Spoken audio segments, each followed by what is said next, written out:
If you want to read better and think more clearly and understand the ideas shaping our world, then this might be for you. You should join the Dr. John Patrick Book Club. It's a private online community where we read great books together and learn how to think, not just what to think. Inside, you're going to have access to Dr. John Patrick as we work through books and ask questions. If you've ever felt like there are books you should be reading or ideas that you want to understand better, but you didn't want to do it alone, this is a good place to start. You can find the link in the show notes or the description below to join. Hello, everyone. This is John Patrick. Most of you will know that. The small elite group who follow this podcast, although I keep finding that it gets to places that surprise me. So, and your feedback certainly encourages me. So, and keep that flowing because, sometimes I think, I've shot my bolt, but then I have experiences like the Edmonton trip the last week, which was just a wonderful renewal of friendships, and still get the encouragement of people saying thank you. So what I'm going to talk about today, I thought the title might well be "I Want My Country Back," which is a take from a political movement in the UK, which is using that phrase to get people psyched up. And so I want to talk to you a little bit about why this is happening in a country with a 1,000-year history of active Christianity. Why are they thinking that they've lost their country? Well, they're right. They could do for some foolish choices. So let's start by talking a little bit about what it was like for me growing up in the aftermath of the Second World War. I was born right at the beginning of the Second World War in 1940.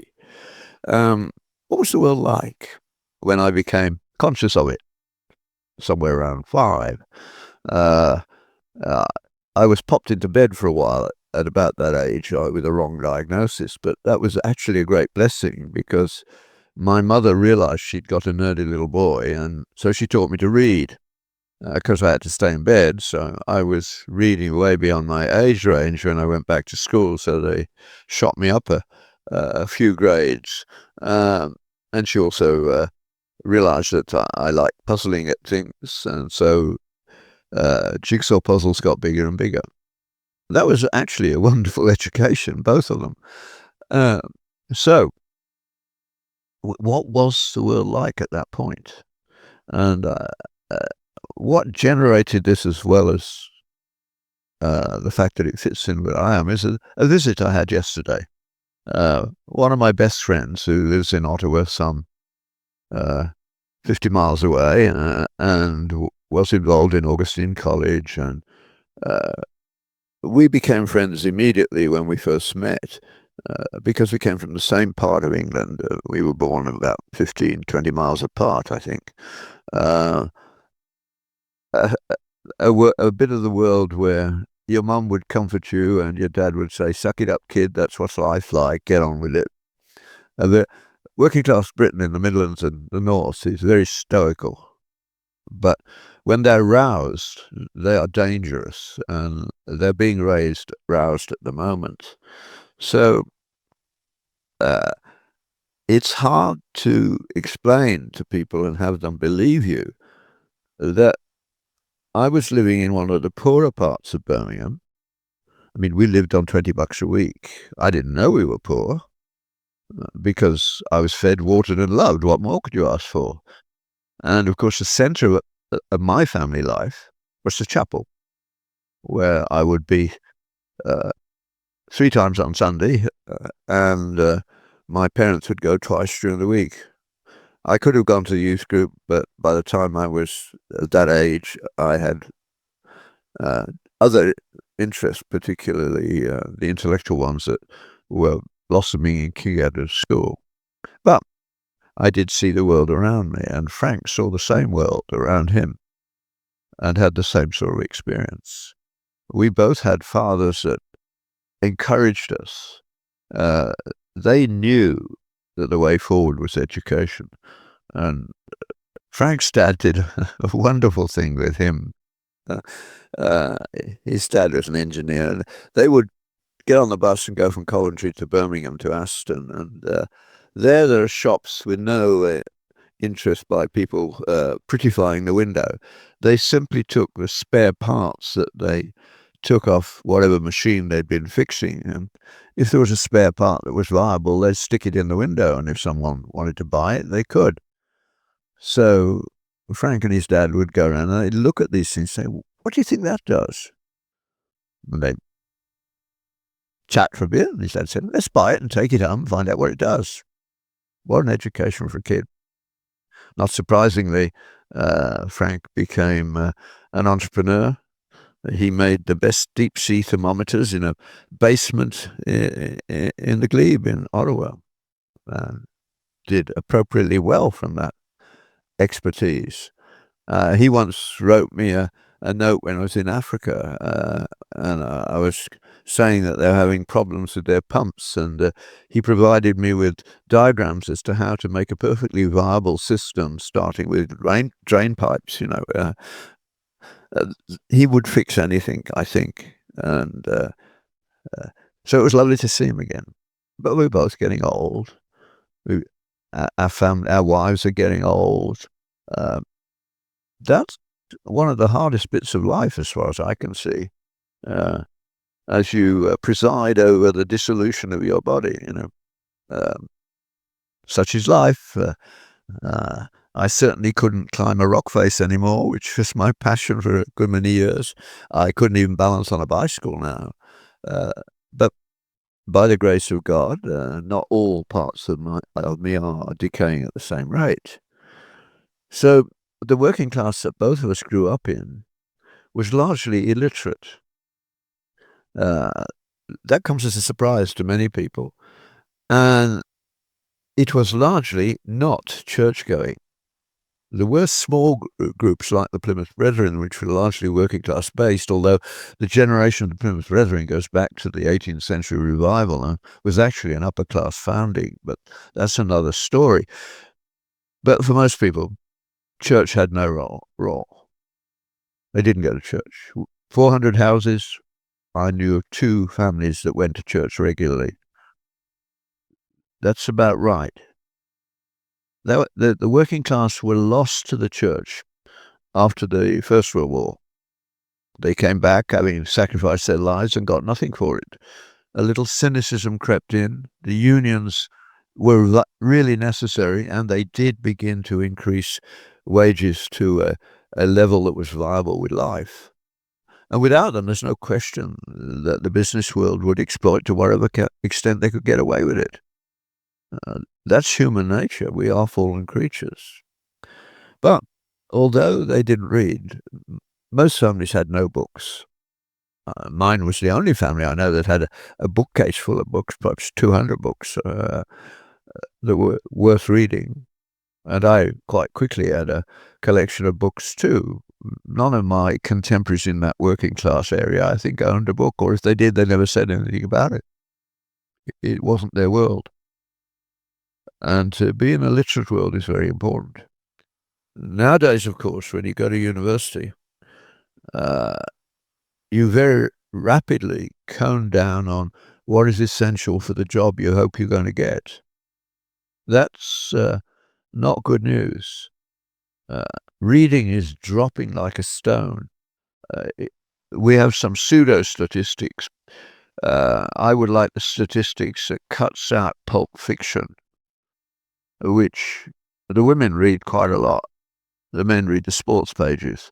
But no, we are functionally illiterate in the Western world.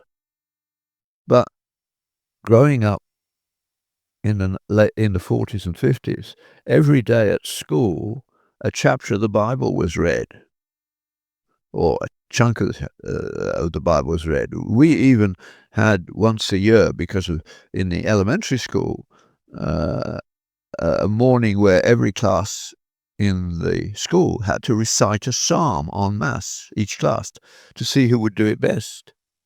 And I can still see Miss Crockett in her enthusiasm getting us, who shall go into the house of the Lord, he with a pure heart, etc. And she managed to generate some excitement about the way that psalm worked. So that, you don't take away the way God has made children, and he made them with memories that are incredible. So they learn a language with no formal training in a few years, and I think they remember virtually everything that's said to them during that period. I know from practical data that the young people who have followed my crazy advice that you should read the Bible to your children from day one, don't bother about whether you think they're understanding, because they aren't. But what they are doing is storing it.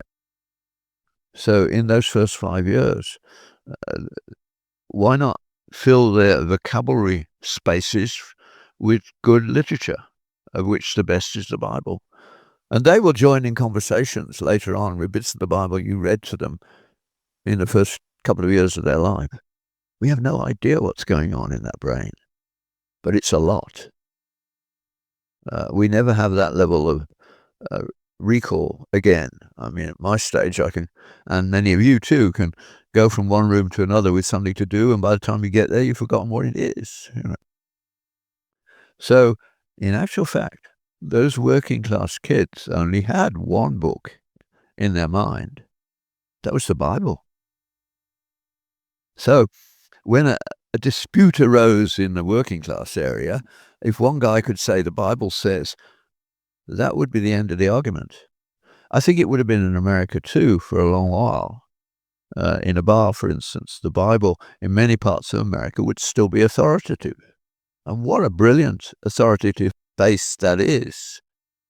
You go through the 10 divine intolerances, which is what I like to call the 10 Commandments.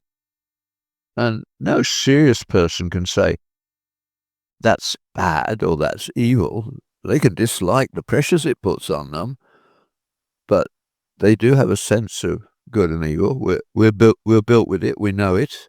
We can suppress it, though. We can get as cruel and as nasty as the people in the Auschwitz, running the Auschwitz and other concentration camps became.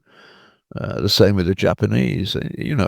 These, we can become very bad. We can suppress what we truly knew in the first place. And that's terrifying. I'm glad to see that the U.S. Supreme Court has just said it is perfectly within the rights of the local communities to demand that the 10 Commandments be displayed in school and that the Bible can be read in school. For goodness sake, why would anyone with any sense oppose that? At least when the British were about to take the Bible out of school, people said, no. You can't read Shakespeare with understanding if you're not biblically literate. So they kept the Bible along with other texts like the Quran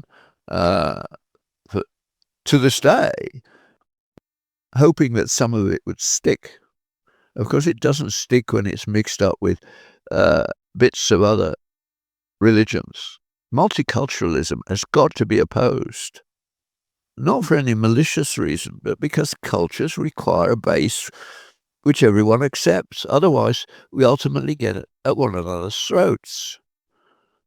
It should be made very plain to immigrants from one culture to another. Look, you will bring some of your culture with it. In many cases, we'll be grateful for the increased cuisine you bring with you. But over the basic issues, cultures can be defined. And if you want to be a Muslim, for instance, even the Quran tells you ought to live in a Muslim-controlled environment, a Muslim-controlled country. And the only way you can rationalize coming here, which you do for money, is by practicing violent jihad. That's the only thing you can do to quiet your conscience about being a disobedient Muslim. That's not good news for you in the long run, and it's certainly not good news for us. But of course, we have no discussion of that that is required at entry into the country. And of course, with illegal immigrants, what do you expect to happen when your first act in this new country is to break their laws? We need laws. We can't function without them. Now, they can be separated from particularities so that there's plenty of space for eccentricity, which was celebrated in British culture. But do you think if the Muslim radical jihadists take over, that eccentricity will be acceptable? That women can get up your nose every now and again? I don't think so, and I think I know so, and I think you know so. And that's not prejudice, that's saying, here are some options, on what criteria are we going to choose one over the other? They're not compatible with one another, so if we try and keep them both, we just end up with chaos. We're seeing this in Canada at the moment, where judges are constantly diminishing the sentences of people who have no cultural depth, because it's not their fault that they did what they did. And this is actually deeply patronizing. They know what they're doing. We all have a knowledge of good and evil. But how that works out over time is very culturally dependent. Don't ever talk about racism. Talk about culture every time. I had a lovely example some years ago in Ottawa where a guy from Eastern Europe, what I would have called a gypsy when I was young, and it's now called a Romany, was in court for the third or fourth time for stealing.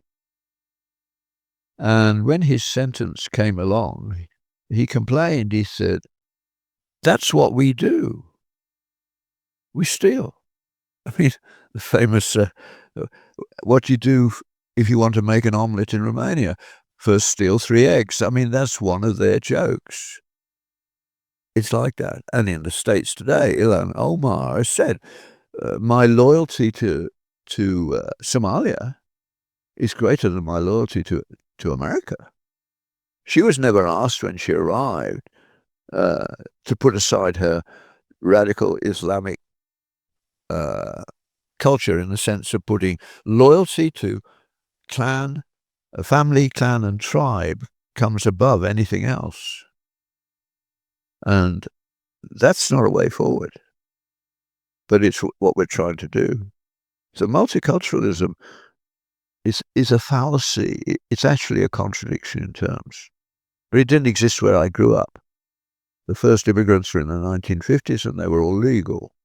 And there were some troubles integrating, but over time, yes. It took you Americans who are listening 50 years to civilize the Irish to your way of life in Boston, even though they were from a Christian culture. And they ultimately provided you with your first Catholic president. So we need a lot more history, but we don't teach history, and we certainly don't teach it that way. So Frank and I were talking about that and thinking about the way we lived. We both came from areas where you didn't lock your door in a working class area. You go to an African village, the first thing they buy when they can is actually a padlock. That's telling you something. When we landed in Jamaica, our first trip outside Europe, what struck us on the way up from the airport to the university was the juxtaposition of the very poor and the very rich, and the fact that everybody had window bars. I'd never seen window bars before, except in prison. I hadn't seen them except in pictures. But ordinary houses had window bars. They locked themselves in their own little prison as night fell. Wow. That was quite a shock at that point. It takes centuries for the cultural, logical consequences of the Christian gospel to appear in public policy. Several centuries. So it's not surprising when a tribal animist culture becomes Christian at the first level of conversion. That doesn't make them good the next week. That's why at the heart of Christian worship, the first thing must surely be to confess your sins so that you can come into the presence of God. But you rarely hear that spoken about. The example I normally use is one from an erstwhile Archbishop of Canterbury. I think his first name was Michael. I've forgotten for certain now, but I do remember a comment he made, because shortly after he was ordained to be Archbishop of Canterbury, he was interviewed by a rather pert young woman from America, a journalist, who clearly wanted to make him look inadequate. She was out to get him in some way. And so she began by saying, "Archbishop, did you say your presence this morning?" Now, he was famously laconic, so he just said, "Yes." She said, "How long did you pray for?" And he thought for a moment. He said, "About 2 minutes." And she gleefully said, "That's not very much, is it, Archbishop?" And he said, "No, but it took me half an hour to get there." And she didn't know what to say. John Stott calls it the struggle of the threshold. And that's right. We rarely pray deeply, do we? Yeah, and that's not altogether bad. I begin my day, most days when I wake up, by saying the Lord's Prayer to myself, usually twice. That's not a heartfelt prayer at that point, but it reminds me of where I'm situated and what the fundamentals are. Prayer is the hardest thing for me. I certainly, when I read the prayer book and think just what the guy who wrote it, how could he write all those prayers that still feed my soul when I hear them? Great prayers are rare. The good ones are often short. Augustine's famous "Lord, save me from this sin, but not yet" kind of prayer, but certainly an insight to his own character and also the character of the God that he worshipped and loved. So the English scene was certainly transformed by the 18th century revival. Both France and Britain, England, were in the same sort of social problem, the beginning of industrialization and all that went along with it. Famously in London, gin was the big problem, and the advertising was drunk for 1 penny, dead drunk for 2, clean straw for 3.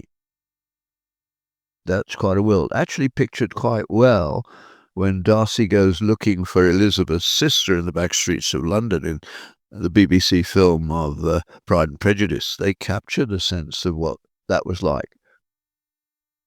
You got the upper class who had been civilized into Christianity, but had forgotten the power of it. It was a culture, but not a living Christian culture in many ways.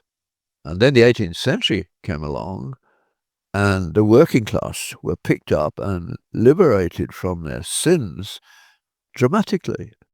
And their world began to change within weeks. But that was in terms of what they could agree ought to be done, like building a school and building a chapel. And all across England, what ultimately became Baptist and Methodist chapels appeared in villages everywhere. France had no equivalent. They had a bloody revolution. England had a spiritual revolution. That was the difference. No Whitfield, no Wesley in France. But the church, the Catholic Church, was stronger. So it did provide a cultural base in many respects, which they didn't always recognize. So the working class that I grew up in had only one book in their minds when they used it and didn't really understand it, and it wasn't built on in the right way. And lots of kids went to Sunday school, a 19th century creation, now largely defunct.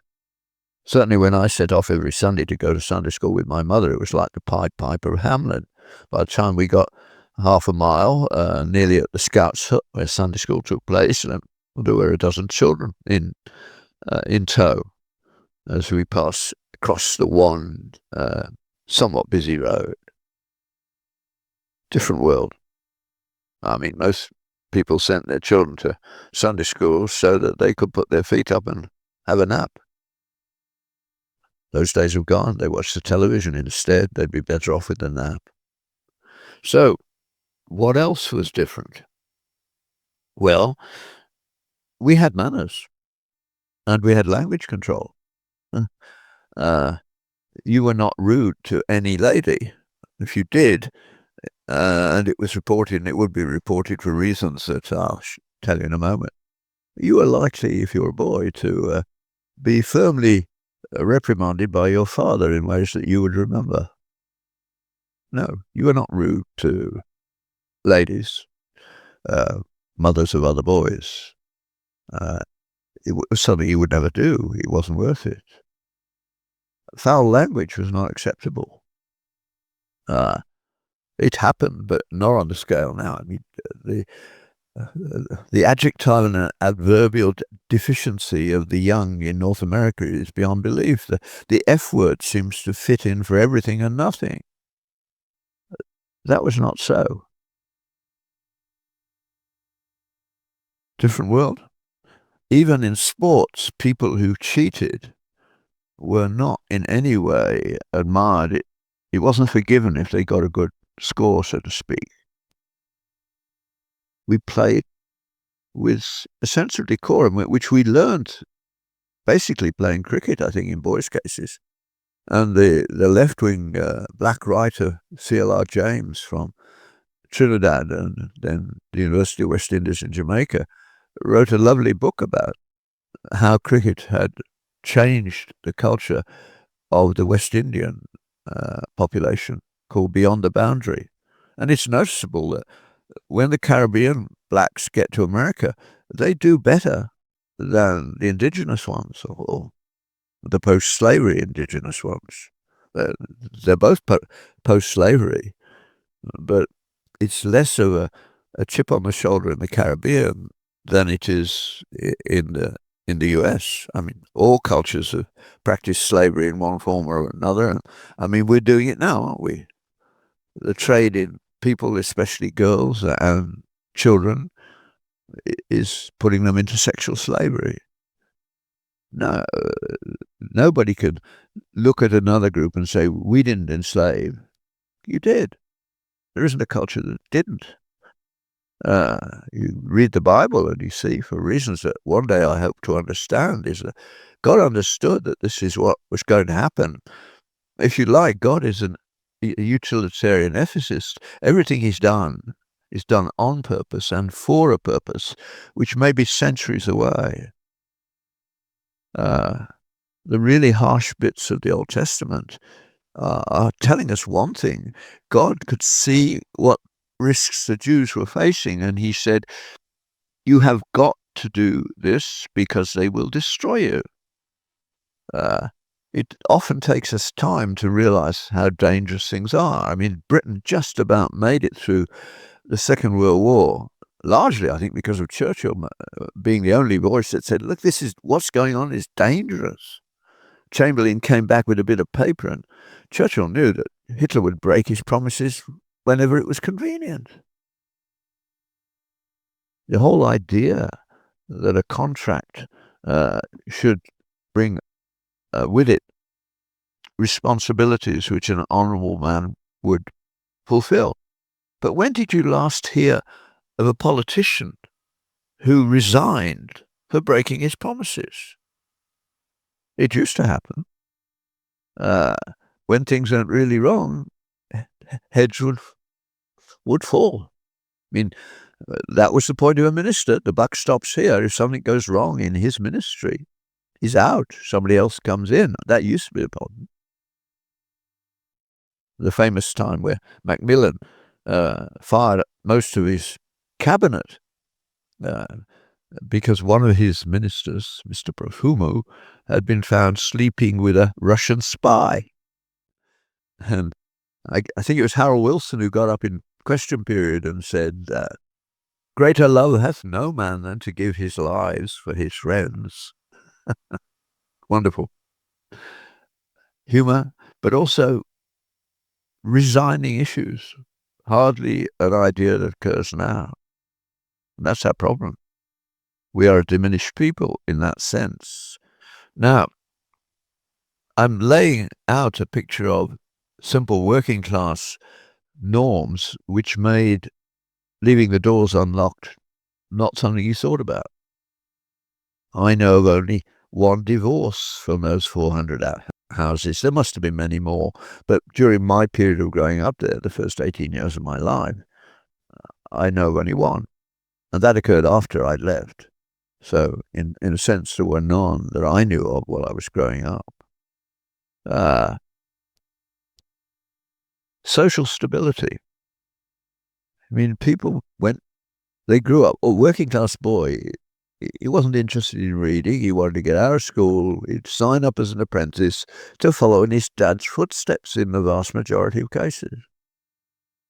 They didn't worry about that. It was what we did.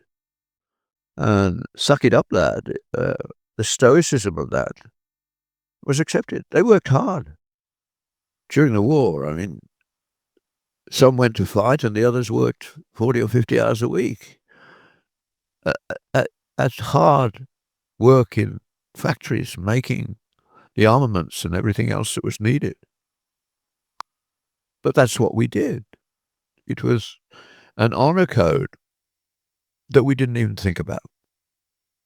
And when people now in Britain are coming along, saying of their communities that they have been destroyed and they want their country back, there's just enough people from my generation, the pre-60s, to give them some idea of what that might look like. And there's a movement to say, yeah, we need to go back. What we've allowed is not good. Now, one of the other things I pointed out that when we arrived in Jamaica, we'd never seen barred windows. The other thing in Africa that is striking, and in Muslim countries too, is that they seem to be blind to litter.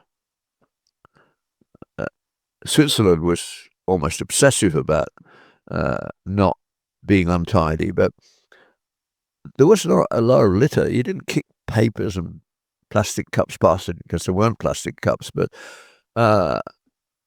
litter is apparently unseen. You can go to the Muslim parts of Birmingham, and one of the first things that strikes you is the amount of litter there is. Actually, you can't go to those parts of Birmingham. You can only see it on film. You need to go as more than one.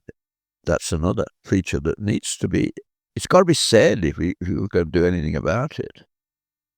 So there was social stability because where I grew up, they would be with Guest and Nettlefold, the Austin Motor Company, Cadbury's. You knew what Cadbury's were making, depending on whether the wind was blowing from that direction. By the way, Cadbury's no longer the Cadbury family. All the chocolate in Britain was made by Quakers. And Cadbury built sports grounds and decent housing for their workers that now, of course, is taken over by the young elite because it's not too far from Birmingham University. But no, we did not litter. I mean, partly because we didn't wrap everything up all the while, and you bought the raw vegetables at the greengrocers. The obsession with pseudo cleanliness and wrapping is not good. Now, the other thing that happened at that time, and you can find this if you're interested in this issue, and you want a good series of detective films actually to watch. There's one series, Foyle's War, which actually is built around a detective who has to stay in England during the Second World War because there is crime going on. It's beautifully done, and he's a superb actor. But in the second series, after the war, there's some really interesting discussion in the film about what was happening to the world at large. I won't spoil it for you. It's by far and away our favourite detective series because of the actor. I don't know the books that underlie it. I think it's Horwitz who writes the script, who is the genius in that respect. But you will see the issue I'm just about to talk about.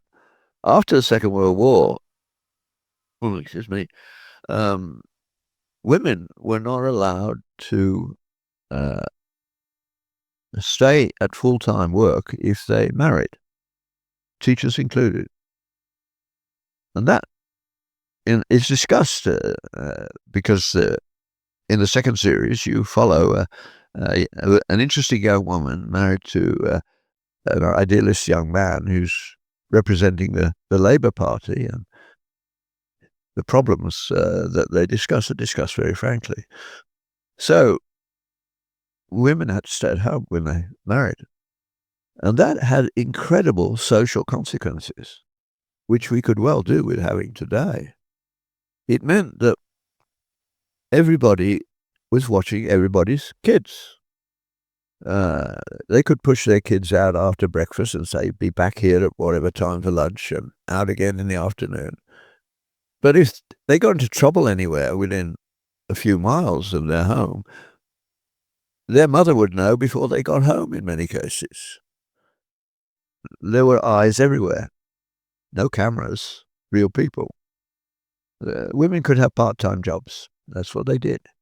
But most of the time they were home and providing the structure for the kids' lives to see that nothing got out of hand.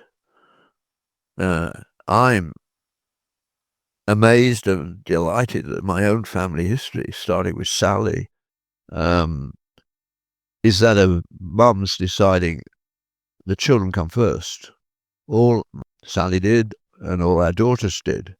And now beginning to see the same pattern in the grandchildren. That's superb. They will not regret that. They will not get to the end of their lives, and as one rather sardonic feminist said, spend the rest of their lives with the cats. That's a little cruel, but not altogether untrue. I mean, we're approaching 60 in the family now, if you start counting in utero, and if the pattern goes on, we'll get there quite quickly. And no divorce. That's the gift of a culture that understood what mattered most. The levels of anxiety that are now present amongst all the young people are not only due to screens, that's a major issue, but they're also due to limited mum activity in their lives. You can't schedule quality time. It's got to happen. Now, I would not have done it at all. I'm not a model of fatherhood at the early stages. I was working too hard. I was too ambitious.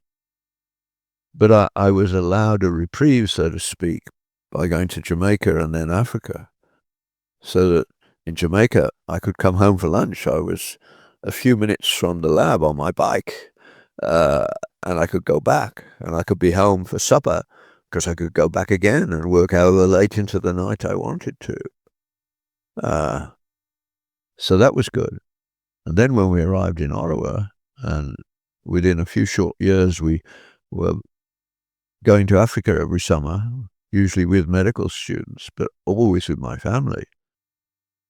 You can't walk for several hours through a rainforest with your children and not learn a lot about them, and they learn a lot about you. And birthday cards to this day often contain a reference to that wonderful time. You can't schedule quality time. You've got to decide what price you're willing to pay. I don't how to put this gently.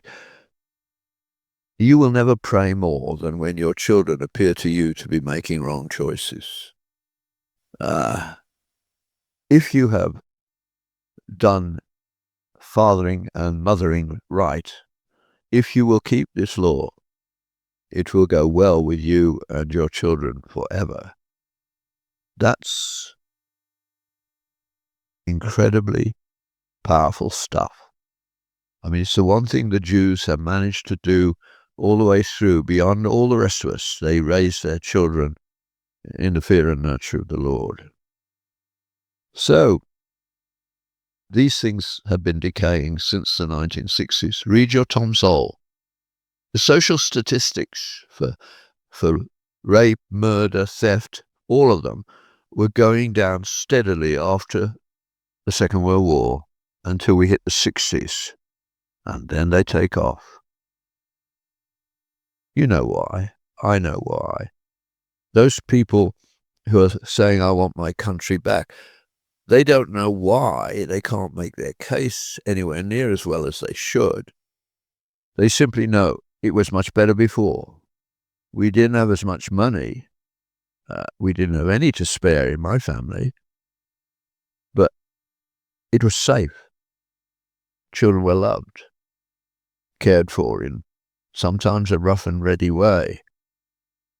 And then the pattern of decay set in. Education plays a role in this, and I don't know the solution to this.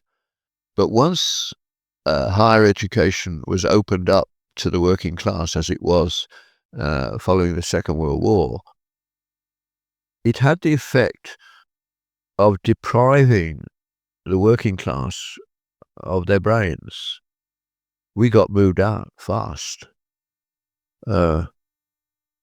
I don't think I dare go back to the street where I grew up. I'd be in tears, I'm sure. But once I was picked up by the system, which had a legitimate national interest in developing the brains that were available to it, we didn't think, nobody thought about, what's this going to do to the working class?